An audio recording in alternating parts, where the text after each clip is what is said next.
I mean, I feel like that was like what I was used to. It was never Normal. like weird because that was my normal. I just grew up and I was like, I'm an RN. I work in peds home health care. Today was another 12-hour day. So what happened to her reality show money? It just makes me so mad. Kate made a reported $250,000 per episode during the 7-year run of Kate Plus 8. For over a decade, the world believed in the Gosselin lie. They saw the matching outfits, the organized chaos, the stern but loving mother, and 8 perfect children smiling for the cameras. It was a billion-dollar reality TV dream marketed as the ideal American family. But behind the smiles, inside that custom-built home, a far darker story was unfolding. A story of rigid control, emotional separation, and a kind of celebrity that turned children into commodities. And now, one of those children, Hannah Gosselin, is ready to talk. Her voice, once silenced by network contracts and maternal authority, reveals a truth so complicated, so heartbreaking, that it shatters the golden image of Jon and Kate Plus 8 forever. What she and her brother, Colin, have exposed about life under Kate Gosselin's roof has left fans stunned and asking, how much does a child's soul cost when it's sold for ratings? And what she's saying about her mother's attempts at reconnection proves the emotional fallout is far from over. When Hannah and her 5 siblings, the famous sextuplets, were born in 2004, they weren't just a family. They were immediately a media phenomenon. Before they could walk, they were a brand, a blueprint for a reality TV show that would dominate cable TV. This wasn't a choice they made. It was a corporate fate dictated by contracts and dollars. The show, which premiered on TLC in 2007, was sold as heartwarming chaos. But for the children, it was a meticulous performance they were forced to live. Kate Gosselin's famous iron-fisted parenting style, the color-coded clothing, the minute-to-minute scheduling, and the unwavering discipline wasn't just personality, it was the perfect mechanism for reality TV production. Every meal, every nap, every tantrum had to be repeatable, manageable, and most importantly, marketable. Hannah later described this period not as childhood, but as constantly being a representative of the brand. The financial rewards were astronomical, but the price was paid in privacy, security, and the simple right to be a normal kid. Every laugh was a market opportunity, every argument an episode. And the biggest rule? You never, ever broke character. That level of control created a suffocating environment, but it wasn't the schedule that broke them. It was the surveillance. The Gosselin house quickly ceased being a home and became a permanent television set. Cameras weren't just there during shooting hours. Reports claimed they were installed in almost every room, creating an atmosphere of 24/7 surveillance. This wasn't casual documentation. This was living in a panopticon, where every single action, every whisper, and every tear could be captured, edited, and broadcast to millions. For a naturally sensitive child like Hannah, this constant monitoring was a psychological trap. Fans often praised Kate's no-nonsense style, but behind the scenes, observant viewers noticed how often Hannah appeared withdrawn or upset. She, like her siblings, was forced to master the art of suppressing genuine emotion to protect the family image that was worth millions. They were taught that appearances were paramount, and mistakes or any hint of instability could damage the entire business. It was a life of ordered chaos, where the cameras became an invisible, ever-present parent, judging and recording. The pressure to look happy when she was deeply uneasy was a constant, exhausting burden. The pressure cooker eventually exploded, but the mess left behind would be far worse than a simple divorce. When Jon and Kate's marriage imploded in 2009, the private pain of a breakup was immediately turned into a grotesque public spectacle. The children, then just 5 years old, found themselves not just dealing with the separation of their parents, but being used as pawns in a brutal, highly publicized custody battle. The media frenzy was relentless. Jon was quickly painted as the unstable parent, the reckless one, while Kate maintained the image of the stoic, struggling supermom. But for Hannah, the reality was a terrifying split of loyalty. where every weekend visit and every casual interaction was scrutinized by the courts and the tabloids. The family dynamic didn't just change, it shattered, forcing young children to carry the emotional weight of their parents' career-ending conflicts. Kate plus 8 continued, but the illusion of family cohesion was gone. The only remaining theme was tension. The public saw one victim, but inside the house, a different child was being singled out, facing isolation that sounded like a horror story. This is the dark, chilling epicenter of the Gosselin saga. While Kate publicly maintained that all her disciplinary actions were professional and necessary, the testimony of her children painted a deeply troubling picture. We must be exceptionally clear. These are the allegations of the children, but they are allegations that, when detailed, are profoundly unsettling. The focus quickly centered on Hannah's brother, Colin, whose story became the most devastating challenge to Kate's image. In interviews that surfaced later, reports suggest that Colin was not merely disciplined, but subjected to an intensive, years-long program of punitive separation. Colin himself confirmed these claims, alleging that Kate's methods began when he was only about 8 or 9.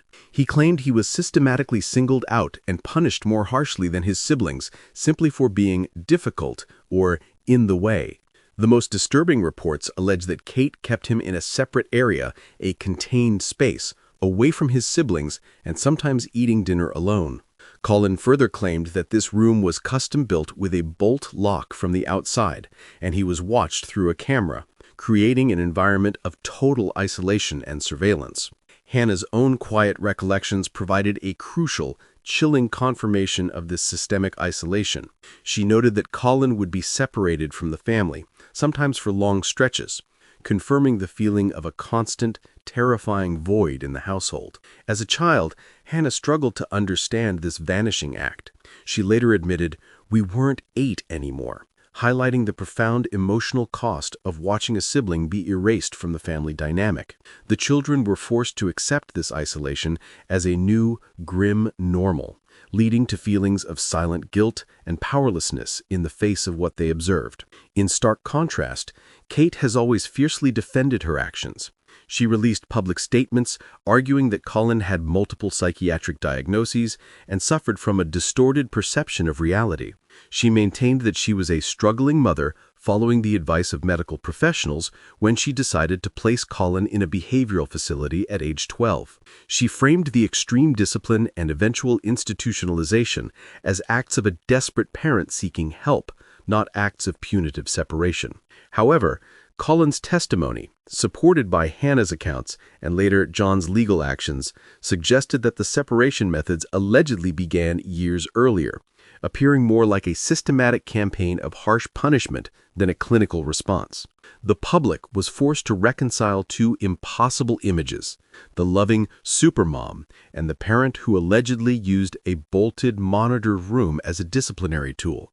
This cognitive dissonance, fueled by the claims and counterclaims, irrevocably changed the public narrative.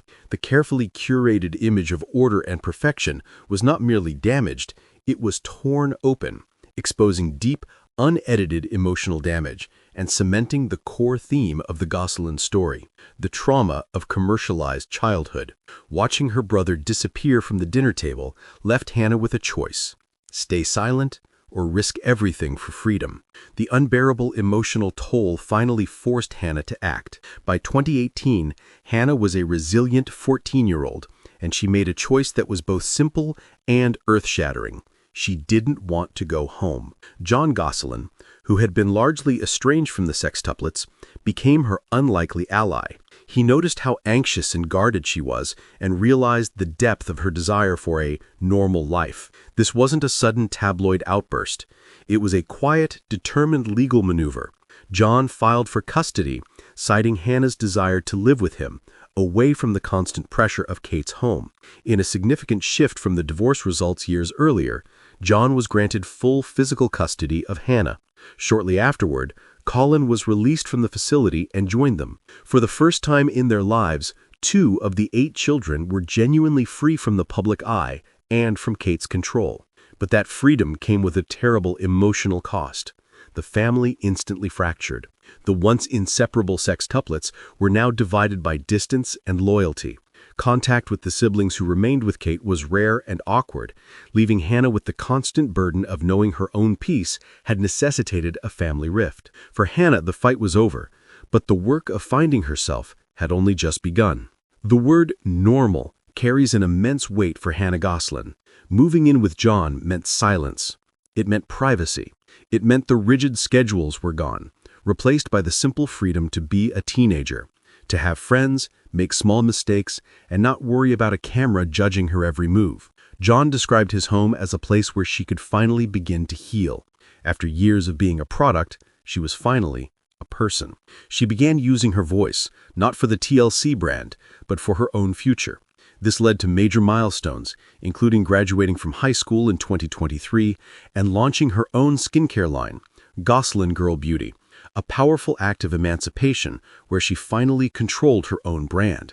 In interviews, her tone is always measured, marked by a deep compassion that only someone who has experienced such pain can possess. She said simply, "My mom wasn't perfect. No parent is."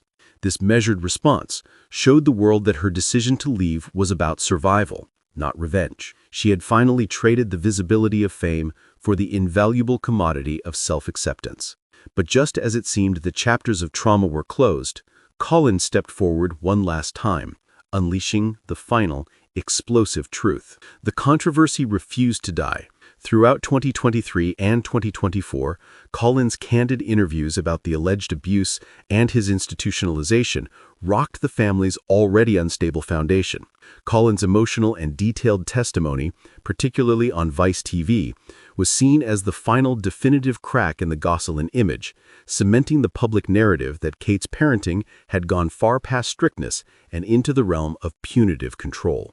The fallout immediately triggered a full-scale public family civil war that dragged the adult children back into the tabloid spotlight.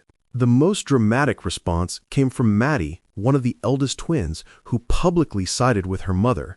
She took to social media and interviews, fiercely defending Kate and alleging that Colin had a long history of violent behavior towards both his mother and his siblings.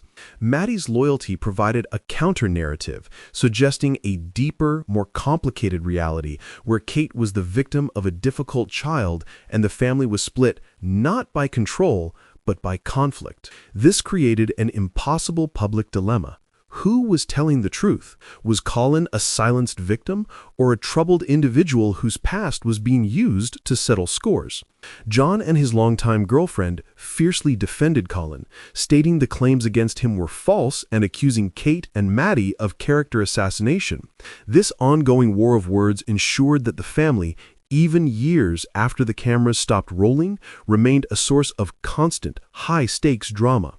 Caught in the middle was Hannah, exhausted by the relentless fighting, but driven by a deeper, more profound need. She didn't join the public firing line. Instead, she offered the most unexpected, peace-seeking olive branch, an attempt at soft reconciliation. In 2024, she confirmed they were speaking again. "She's my mom. We talk about school and life." This was not an act of forgiveness, nor was it a denial of the past trauma. It was a profoundly human attempt to separate the complex individual from the television personality, suggesting a daughter's need for a relationship with her parent despite the terrible history. It hinted at a fragile, ongoing truce, a difficult boundary being established between healing and remembering. But the reconciliation is tentative, and the family remains deeply fractured. Today, the 8 children are scattered, 2 with Jon, Hannah, and Colin, who have found peace, 4 with Kate in North Carolina, Alexis, Aiden, Leah, and Joel, and the eldest twins, Maddie and Cara, living independently but firmly aligned with their mother. Decades after Jon and Kate Plus 8 premiered, the emotional fallout is still an active crisis, forcing these young adults to navigate the long, complex road toward healing while the public watches every difficult step. Hannah's story isn't one of simple betrayal. It's one of resilience, of fighting to define herself outside a multi-million-dollar brand, and the difficult reality of loving a parent who the world saw as a monster. The family remains deeply divided, a powerful warning against the dangers of reality TV, but the true ending hasn't been written yet. Hannah Gosselin's journey from a reality TV asset to a self-sufficient young woman is a painful, powerful commentary on the cost of commercialized childhood. She, along with Colin, stands as a clear-eyed witness to a truth the cameras never showed, that the Jon and Kate +8 image was a meticulously crafted lie, sustained at the expense of its children's emotional well-being. Today, the family remains fractured, 2 with Jon, 4 with Kate, and the twins living their own lives. Decades after the show ended, the emotional fallout is still lingering, forcing the adult children to navigate the long, complex road toward healing. Hannah's story isn't one of simple betrayal. It's one of resilience, of fighting to define herself outside a multi-million-dollar brand, and the difficult reality of loving a parent who the world saw as a monster. The family remains deeply divided, a powerful warning against the dangers of reality TV, but the true ending hasn't been written yet. But the question remains, can a relationship built on performance ever truly heal? Do you think Hannah and her mother, Kate, can ever achieve a true, meaningful reconciliation? Or are the scars of reality TV simply too deep? Let me know your thoughts in the comments below.